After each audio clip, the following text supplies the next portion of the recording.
Who is Steve Ndung'u? I have more than 8 years of experience in entrepreneurship development. I trained at the University of San Diego, California, on entrepreneurship and innovation.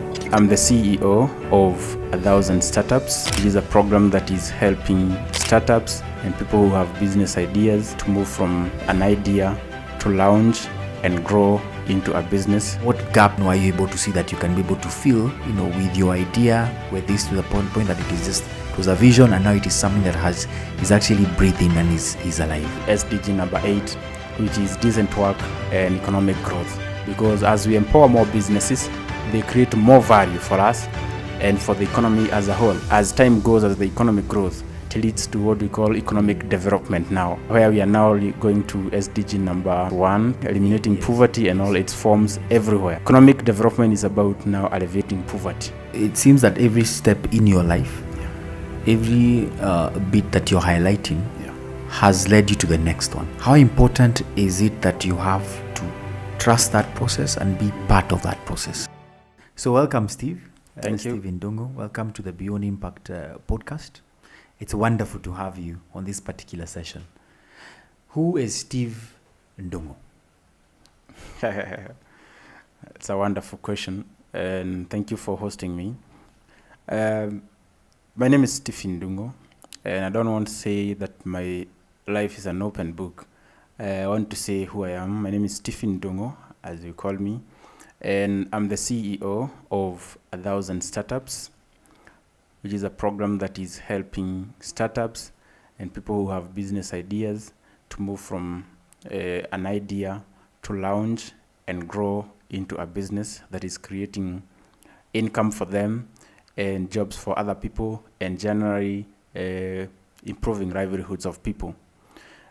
I have more than 8 years of experience in entrepreneurship development, mainly working in various acceleration and incubation programs hosted by other people, partly as a judge and in other cases as a mentor to entrepreneurs who are coming up with creative and innovative ideas on how they can make life of all of us in this world better.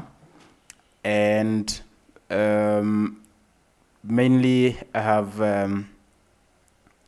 my background. And in my earlier stages of entrepreneurship development and the whole field, I was working at Enactors, which is a global network of students and business leaders who have come together deliberately to use affordable means to improve livelihoods of people in economically, socially, and environmentally responsible manner. And that's where I would say my foundation and my passion for entrepreneurship development was nurtured. And all along, I have come to realize and come to a belief that there's a way we can use entrepreneurship as a key tool for economic development in our country and also in the whole world. And so that's my belief, and I believe we should all come together and think about how we can use entrepreneurship to create decent work for all of us and for people who are experiencing or maybe who are socially disadvantaged. Yes. Give them a decent way to earn their livelihood. All right, good. So Steve, even before we get to what you're really doing with 1,000 Startups and of course I do know you have also another initiative for a lot of these university students. Yeah.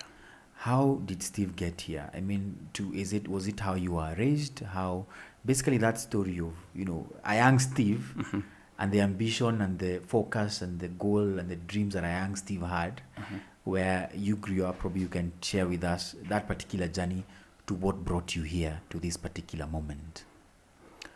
Okay. I was born and brought up in Laikipia, and I know it. It's between the foothills of Mount Kenya, the escarpments of the Rift Valley, and also the foothills of Aberdare. And you know a lot about Laikipia and what happens there. It's categorized. I know Laikipia is a beautiful place. It's a beautiful place. Yes. But it has several faces. One of them is there are places where people grow tea and coffee sometimes. There's an area that people grow maize. and there's an area where where people only have livestock, and there's an extreme area where nothing grows there. So it ranges from one extreme end to the other. At one end, we have rich people who are able to grow crops and have money, and there's an extreme where bandits and all the other vices reign. And so I come from Laikipia with the hardships and with the life we were living at that time. I cultivated the aspect of creating solutions for myself at an early age by the fact that by standard 4, or what we would call today grade 4, there's nobody in my extended family who could assist me in simple mathematics, grade 4 mathematics. So at that point I realized now there's nobody who can help me with this maths, with the homework. So I have to get my own solutions at home. No school work goes home because they will get no help. So if I don't get the best from the teacher, there's nowhere I get help. And so that culture of independence came in, and that captivated my education. And with time, other things, another solution, I started coming up with other solutions. I started, because of lack of money once in a while, that's how I came to develop the idea of poultry keeping. And I discovered that if I have 2 chicken around, I'm able to buy my clothes. And throughout the secondary school, I was able to buy my school uniform and other amenities that I would need through my poultry project. So, wow, so that's wonderful. So, I mean, so that happened when you were in primary school or in high school, where you became a very young, independent young man? At grade 4, that is primary school. Oh, grade standard, 4. Yes. So standard 4. Yes, standard 4. And that particular time you're saying you started bringing in chicken, so that entrepreneurial spirit was... Yes, it came in miraculously. It's a long story. But at that point, at grade 4, that's when I got my first chicken. It was a gift after performing well in school. So all along, I discovered that with the simple poultry maintenance practices, I'm able to multiply the chicken, and I'm able to sell once in a while, and get some money. So I was a rich person internally, because I'm able to afford a few things that my peers can't afford, or they must have to wait for their parents to go get some wages, daily wages, to buy for them. But I'm able to afford this. And even compared to my other siblings, I found myself, I think I'm better. If I think a little bit more, I can become better. So that's why I even found myself convincing myself that I think I'll never be poor. Because with the little effort I'm putting in chicken, I can be able to afford my living and do a few things with the money and get money. Then I think I can never be poor. And all along all that thing has been cultivated and now translated to other people.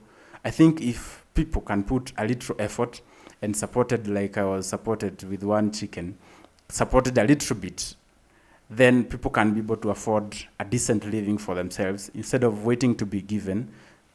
Give them somewhere to start, and they can be able to do things for themselves and earn a decent livelihood for themselves. Yeah, that's my background. There's a long story, but I don't want us to say it today. We can have a conversation some other time. That's okay. I mean, at the end of the day, it is a story that shows, because it is just good for audience to also understand where you come from and what is the motivation, what is the inspiration behind what then you're doing. Yes. So fast forward, you want to pick it up. You're in university. Yes. Because I believe you started something when you were around, that particular time. Yeah. Yes. So when I went to university, someone advised me that you need to do something meaningful with your life apart from studying. Where was this? Which university was it, if you don't mind me asking? Oh, okay. I went to Moi University and I studied Bachelor of Arts in Economics and a bit of CPA. I'm in the process of finishing. Maybe I'll finish some other time. Okay. Yeah. So someone advised me that you need to do something meaningful with your life out of your classwork, and introduced me to a few clubs, and I settled on Enactors. And I found it very interesting because what they were saying, let's try to understand what people are going through and devise solutions. And with my idea of poultry, they found it to be very relevant. And we implemented a very big project that was able to impact more than 1,500 households with poultry farming. And along the way, because I was in that organization for more than 4 years, and I rose through the ranks to become one of the most powerful persons in that organization, in that area, and even got opportunities to represent the country in the global arena on innovation and entrepreneurship. In 2017, we went to United Kingdom for the NACTA's global competitions. In 2016, we also went for the global competitions in Toronto, Canada. And so all these platforms prepared me to become a person who is able to think about other people and think about how I can become part of their solution. And so this is something that has been cultivated all along. And I think a lot of people have told me that I think I see something in you, but I don't know what it is. And when they tell me that, I also tell them that I think I also don't know what it is, but I'm doing all that I can to be able to know what it is. And with the time, I'm discovering that I think I can help people people start and implement their ideas to improve their livelihood and that of others. And this is the whole idea behind 1,000 Startups, where we are coming together to think about how can we empower or create a platform for people to cultivate or incubate the ideas, launch businesses, and be able to grow them to create impact in our society. Oh, well, Yeah. fantastic. Yeah. I'll take you back slightly, and because it seems that every step in your life, Yeah. every bit that you're highlighting Yeah. has led you to the next one. Yes. How important is that because you're a young person as well? Yeah. How important is that as a lesson to young people also? Because a lot of us within, or even those behind my generation, or those even in front or within our generation, Yeah. they really just want to jump up. Yeah. How important is it that you have to trust that process and be part of that process? And then sort of then mirror that to some of those examples that have been in your life? Now, my advice, and this is also something that I have observed all along, there's nothing that comes instantly. We've talked about passion and people pursuing their passion, but I think it's not easy for someone to identify their passion directly. And so I think the most important thing is for people to get into communities, belong to a community, and a community that has a good purpose, a purpose that is in line with what you think in life. And if you think about empowering people, if you see a community that is geared towards that, join that, or even another one, 2 or 3, and then be an active player in that community. For example, when I was in Enactors, I was an active player in Enactors, and slowly by slowly I've come to discover myself. The various things that happened when I was in primary and all my life in campus, I didn't know how they would come to connect, because I did a lot of things and I didn't know how they would come to connect. But now looking back, I'm able to see how they are connecting, and that's what you observed. But I didn't know how they would connect. But I think it's very good for youths and also people who want to live a meaningful life that is creating impact in other people's lives, to be proactive. Do as much things as you can which are in line with what you think is right in this world. That's the only way you can be able to discover what is good for you, what you are good at, and what your purpose is in life. Correct. No, that's very. A lot of the guests we've been having as well have been indicating the need for, you plug into an existing system. You start from where you are. Yes. You plug into, like what you're talking about. All these opportunities that were there. Yeah. You went and said, this is what I feel I can do. This is where my strengths are. This is where my passion is. Yeah. And you decided to actually plug in there. Yes. And I think that's something that is coming across as something that is quite vital in people's success. Yes. Yes. So then I'll then delve into now us talking about the inspiration bit for 1,000. I know you had sort of highlighted a bit of that of your venture. I think it's your labor of love. Yes. And the 1,000 Startups. Is it that you saw a gap, and what gap did you see Is it that you saw a need, and what need did you see? And in terms of that, then what gap then were you able to see that you can be able to fill with your, with your idea, with this, to the point that it was a vision, and now it is something that is actually breathing and is alive? Now, my inspiration has come from experience. I have, as I told you, I have been involved with a lot of entrepreneurship development programs as a mentor, sometimes as a judge. And it has been a pain point for me to see people I listened to their ideas 4 years ago.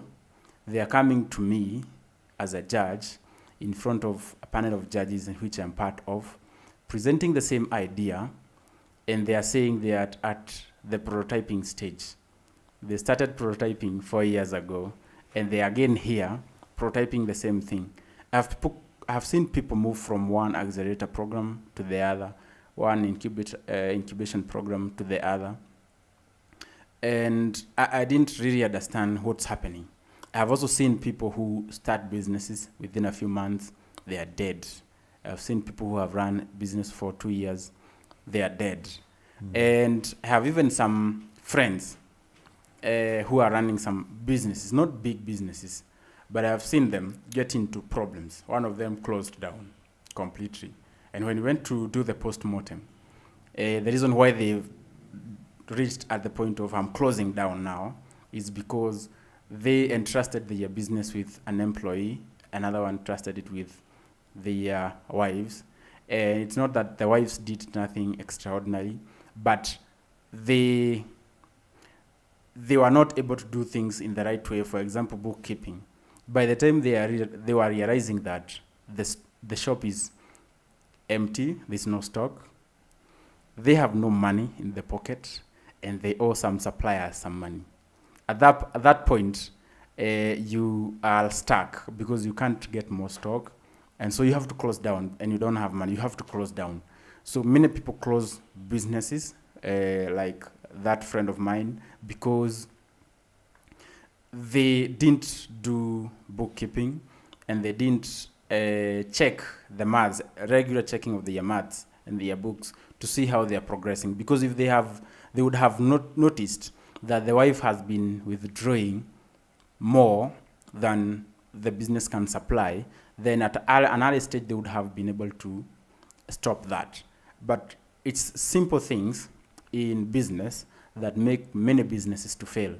And financial management, whether it's a very small business or a big business like Nakumat, we all know, and Tuskies, there are a lot of issues about management and financial management. They fall down because of simple things, financial management and other things, and which well trained. I trained at the University of San Diego, California, on entrepreneurship and innovation. And I was sent out on a mission to help people be able to overcome such challenges and run their businesses continuously. And I asked myself, why is it that I'm watching these things happening under my watch? Isn't there something that we can all do to help these startups? Because when you close a business that was feeding the whole household, what happens to that household? The man has no money, the family has no money, and the man is depressed. You can tell that for a fact. And that household is, if it's a family, the family is at a dawn of maybe collapsing, because when there's no money, then it's a big problem.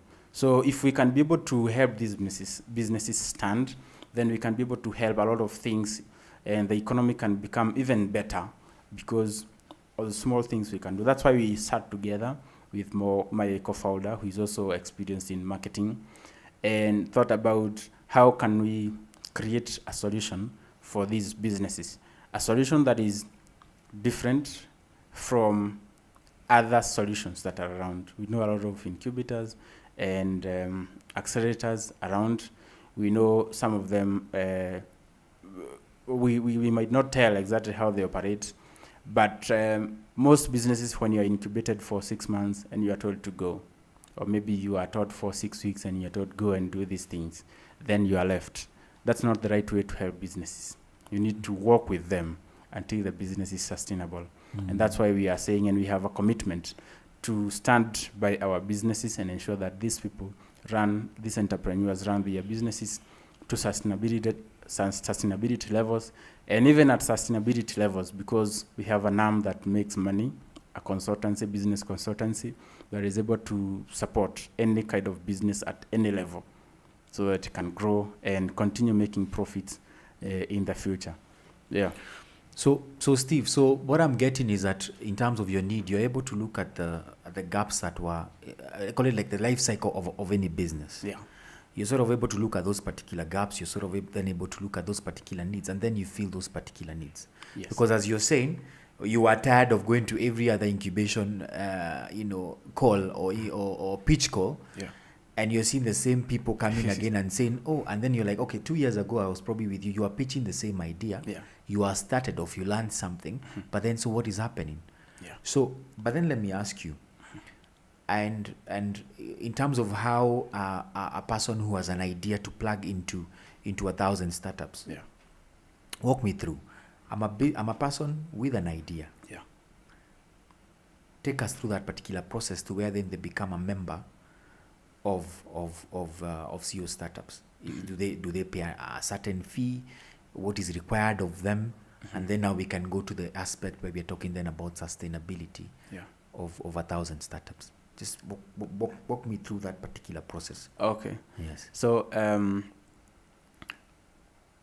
I'm seeing two processes. Yes, that's okay. But I think I'll match them. Okay. So the step of when a business comes to our center, first of all, is to do what we call idea validation.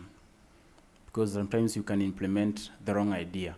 So anyone can just walk in to your center and say, this is what I have, or do you have merits that you have to go through? No, you cannot just come like that. We have to do idea validation, So just to ensure that you are doing, you are doing the right thing. For example, you might come up with presumed problems and say that people in the matatu sector have a problem with payment, and now you want to bring a payment platform where they are comfortable using the means they are using. So we have to validate and ensure that what you're talking about is what is on the ground. There's a need, there's a problem, or there's a gap that need to be filled. And so that we can now move on from there. If we validate, and validation is through the research and getting to know about what people think about what you are talking about. Do people really experience the problem you are talking about? And that is done by the entrepreneur. And as we progress, there are a lot of things, including formation of a board, because there's no way an entrepreneur can call themselves a CEO, Chief Executive Officer, without a board. You need some people to support you and people you will be accountable for. You did this, and they can ask you questions, even if it's not the common board that we know, but it's a board to ensure that what you are doing is the right thing. And then we go on and see how we will support you according to your needs. And that's why we are putting in measures to ensure that most of the things that entrepreneurs need, the common things that they need, you're able to provide. For example, if they need a space for them to do their things, we have a fast, high-speed internet, we have a printing area, we have a workstation, we have a boardroom. If they need to meet some partners or some people, stakeholders, they can hold their board meeting there. And so all these come at a small fee, an attached fee. Now that it's a common area, then there's a small fee attached. And then as we progress, when you launch your business, we know there's the legal part of the business. You need to pay your taxes. You need to put your house in order, the NSSF, NHIF, pay as you earn, NITA, all those.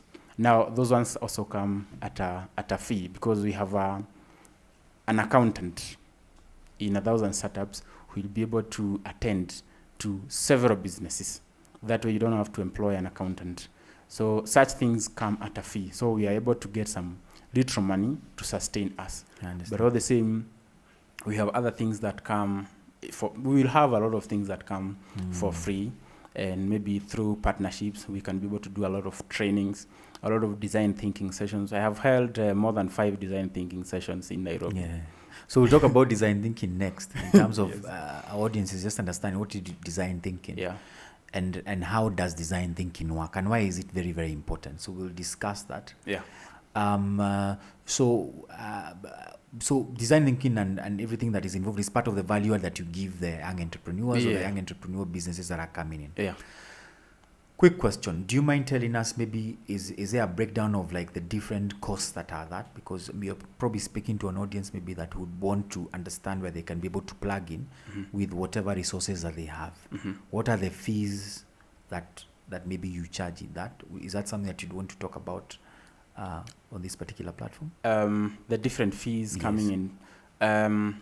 I would request maybe because every business is unique. For sure. And for example, if we say what we do for income tax filing, that might be different for businesses in different levels. And as I agree. had mentioned to you, we have the business part of it, purely business and business consultancy, and where we would give you a quotation for our services. For example, the established businesses, there's the monthly filings and all those, the annual filing. We'll give you an invoice for that, for auditing services and all that. So for the small business and specifically for this program, this will depend with size of business and the needs that will be charged according to that. But we can be very sure that ours is to support these businesses. We will make it as affordable as possible. So far, we have offered a lot of things for free. We have done a lot of trainings for free from our pockets. So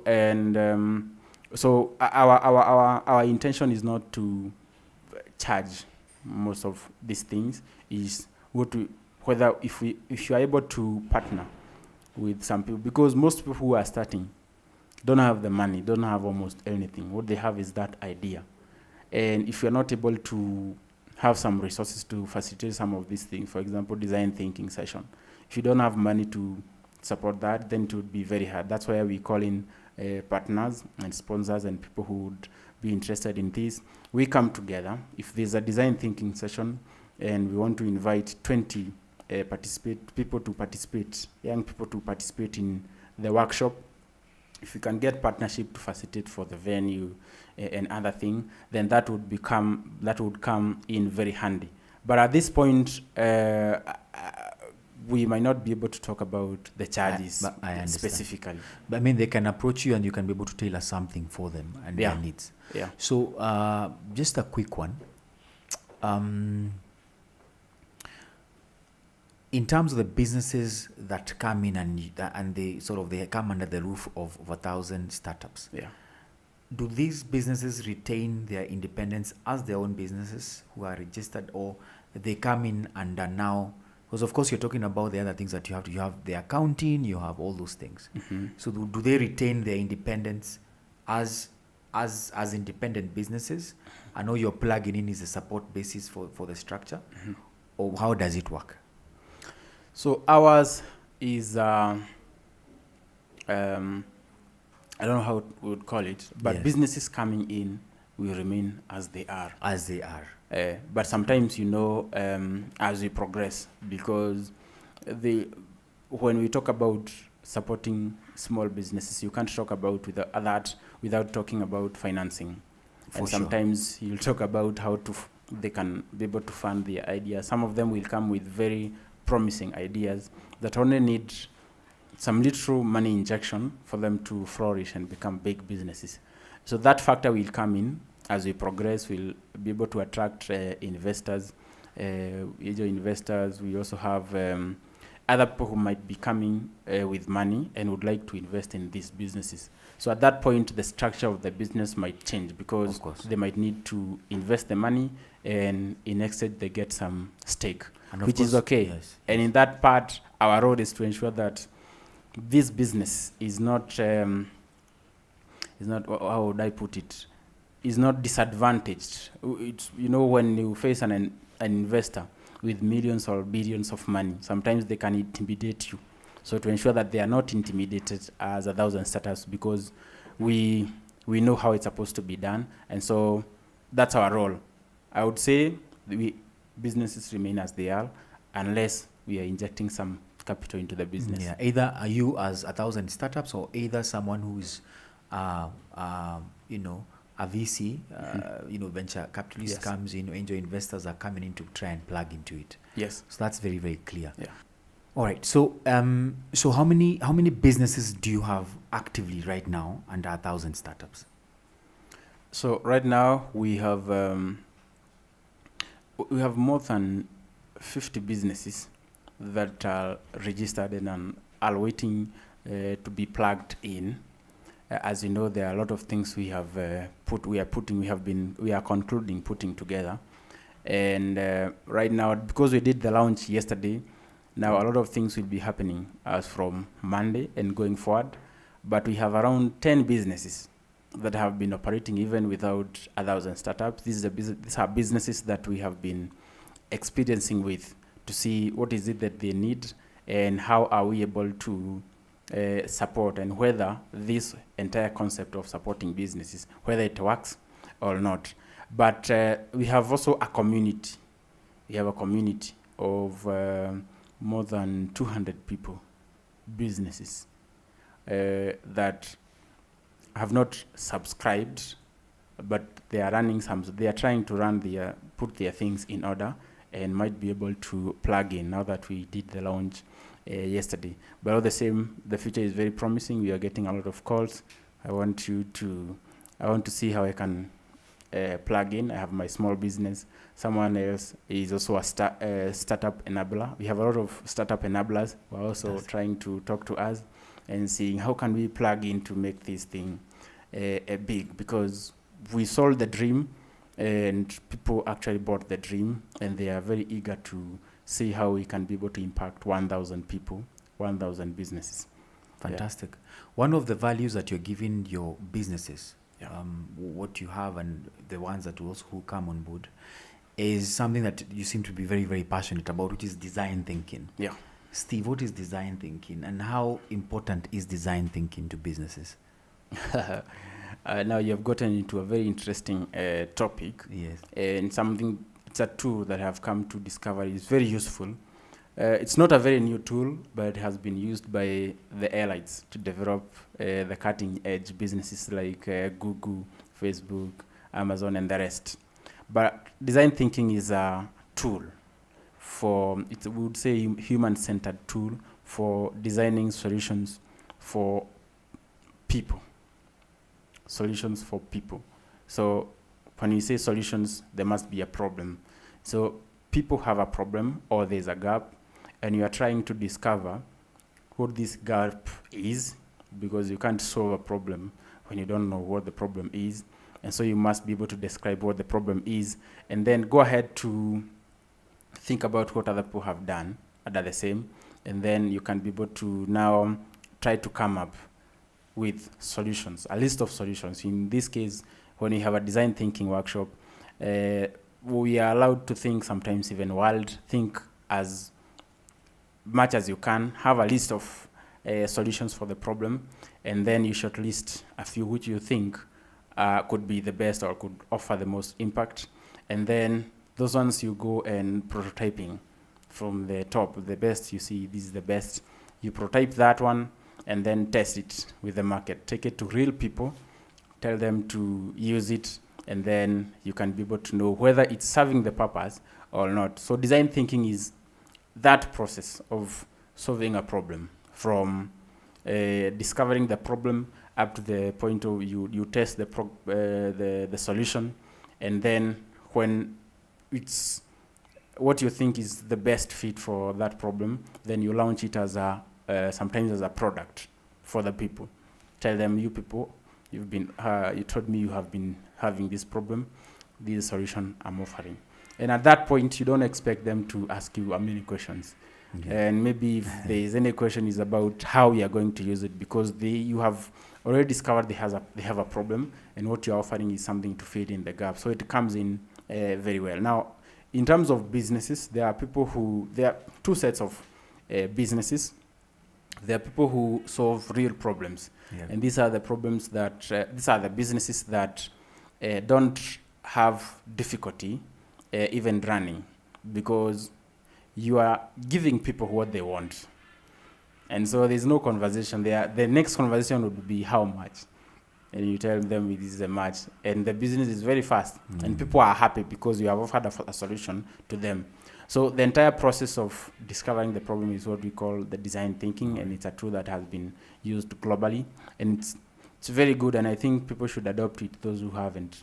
Okay. Yeah. So it is very, very key for you to, even as you start your business, to keep on testing, to keep on prototyping, as you've called it, to try and test with the market.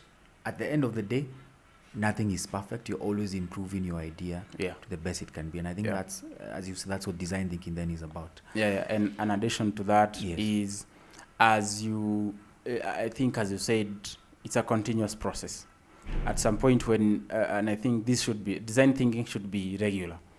You should be able to sit in regular times, maybe quarterly, and think about how far are we? Is the solution still serving the purpose? And then when you're faced with any problem, regardless of how big or small it is, have a session with yourself and your team, because design thinking is about people, a lot of people, not you yourself. You can't have design thinking alone. So it's about people sit down and then be able to get solutions. If you employ that, even for management, people in management positions, if you employ design thinking in your process of problem solving with your members of staff and maybe even board of management, you're able to come up with real solutions that are not hard to implement. Solutions that are gotten from design thinking are not hard to implement most of the time, because it's what people need, and if they accept it, then you're good. Not what other people are doing in the government, forcing solutions on people, which becomes very expensive in the long run. Fantastic, thank you. I mean, Steve, the United Nations Sustainable Development Goals. Yes. They are a promise to a sustainable future. Yes. And so maybe, and I know you're very, very passionate about this as well. Yeah. Which goals are you plugging into 1,000 startups? And how are you, in terms of that particular realization, in terms of sustainability? Because this particular show really is about highlighting individuals who are really advocating for sustainability in whatever capacity that they are in. Yes. How are you plugging into the SDGs? Okay. Yeah, thank you for the question. Yeah. At this point, we would focus more on Sustainable Development goal number 9, which is industry innovation. And because we want to venture so much on innovation, because as someone said, I can't remember who said it, that you can't do things the way that you can't solve the old problems with old solutions. You have to come up with new solutions to be able to solve the problem. So this is where innovation comes in. You come up with new ways of doing things that solve the problem in a better way than the existing solutions. So this is very key. But now, as we progress, now that leads us to SDG number 8, which is decent work and economic growth. Because as we empower more businesses, they create more value for us and for the economy as a whole. For example, if you support people who are doing manufacturing, they manufacture and export. We get foreign exchange, we get balance of payment. The economy is growing.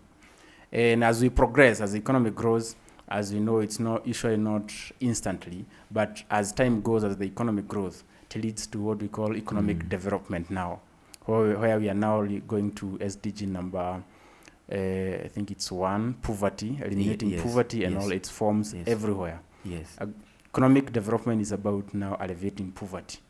And so we have these goals, and now finally we have all to come together and partner to achieve all these goals, which is SDG number 17. 17. Oh wow, fantastic! The way you brought them together, in terms of, I think you will do a wonderful job with what you're doing. Yes. As we wind up, is there anything that you'd want to add? As something that maybe a quote that left you with a significant impression in your life that has worked with you? Okay. Is it something that you can, sort of like a clarion call?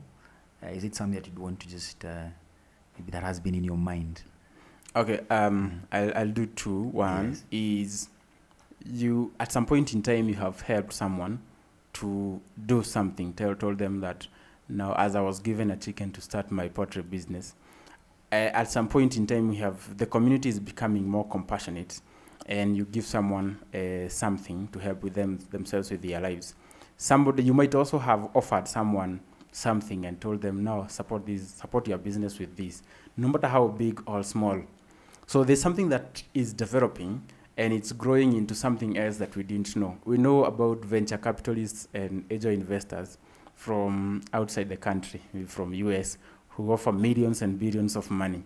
But we don't know there are angel investors around here. For example, there's a church I saw coming up, and they're supporting people who have real problems with trolleys to sell eggs. And you give this person, you give the trolley is worth 5,000, and then you give them a stock worth 1,000. So in total is 6,000. You know that's an angel investor, but you don't know. Yes. So we are planning to capitalize on that so that we can have more people who give donations. Don't offer donations, these are called. Don't offer donations. Let's come together.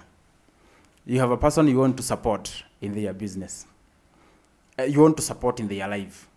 Why not bring them to 1,000 startups and help them with a help that is more solid, help them start a business, and give us the work of supervising what they are doing. That's the only way we can help one another, because you cannot continue giving people fish. Bring them to us, we teach them how to fish, and you ensure that they are fishing and they continue to fish. So and they ensure that they are counting the fish, so that when they are stolen, they are able to know that this one is getting stolen. So that's what we should be able to cultivate. We should cultivate that culture of agile investing, and invest in people in a way that is sustainable. And now the last thing would be, we launch 1,000 startups. It's a platform for all of us to come together to support people move from ideation. People who've been having a lot of ideas, and as you know, the best ideas are in 6 feet below the ground surface. People are having ideas and they died with them. So it's our work to ensure that people don't die poor with their ideas. So let's come together. If you have ideas, let's come together. If you have money, let's come together.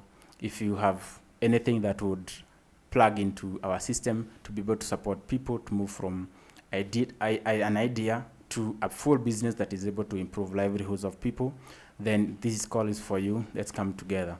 Contact us anytime. Visit our website at 1000startup.co.ke, or visit us, our platform, social media platforms, 1000startups.ke. And my name is Stephen Ndung'u. If you want to follow me, it's Stephen Ndung'u. It's just like that. And I'm in a suit and a red tie. Red tie is our killer. Yeah. So that's good. That's a nice one. So all right, thank you, Steve, and all the best. Thank you for being with us here today. Welcome. It's a pleasure being with you and having this conversation. Thank I you. Hope we'll have some other time to discuss more. For I sure. feel I have more to talk, but now we don't have time. Yeah, no, for sure. But thank you so much for showing up. Welcome. And keep doing the good thing that you're doing. Asante. Asante sana. Good. Thank you.